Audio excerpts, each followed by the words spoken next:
بسم الله الرحمن الرحیم. عنوان دی چې الله چا پیدا کړی دی. د ډېرې پخوا زمانې نه ایټیس یا ملحدین اکثره د مسلمانانو نه داسې پوښتنې کوي چې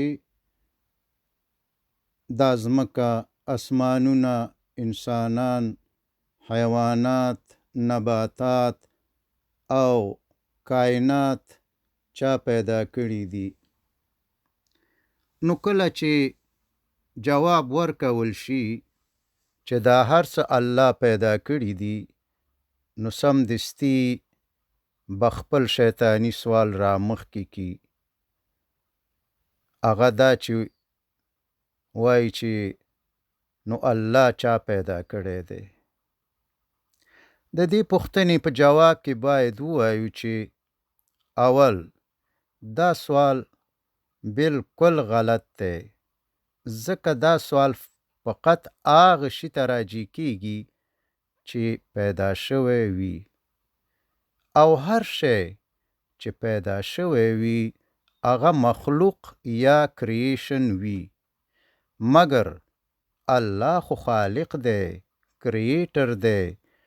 نو که خالق یا کریټر بل چا پیدا کړو یا بل چا پیدا کړی وي، نو بیا خو هغه خالق نه بلکې مخلوق کې راځي، ځکه چې هر پیدا شوی شی مخلوق وي.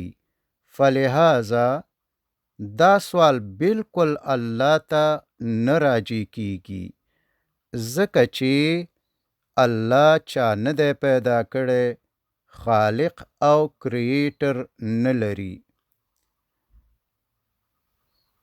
دوهم، فرضاً که خالق یا کریټر بل خالق ولري، سوال خو بیا هم نه حلیږي، ځکه چې د هغه په باره کې بیا هم همدا سوال کیږي چې هغه چا پیدا کړی دی، او که هغه هم بل چا پیدا کړی وي یعنی بل خالق ولري، نو بیا هغه خو به هم چا پیدا کړی وي.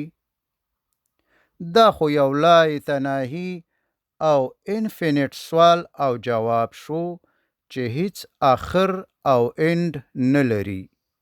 حال دا چې بل خواته حقیقت او ریالیټي موجود ده، زه یم، ته یې، کائنات شته، او دا هر څه تیوري نه بلکې حقیقت دی. نو د مخلوق وجود د دې ثبوت دی چې خالق یا کریټر شته، ځکه چې د مخلوق وجود په غیر د خالق یا کریټر څخه ناممکن او محال دی. نو د سوال او جواب دا سلسله به د هغې پورې مکمل نشي، او دا سوال به د هغې پورې حل نشي د څو پورې چې داسې یو خالق ته ونه رسیږو، او داسې یو خالق یا کریټر ونه منل شي چې هغه هیڅ چا نه دی پیدا کړی، هغه خالق یا کریټر نه لري. نو همدا دی لم یلد ولم یولد، او همدا دی الله.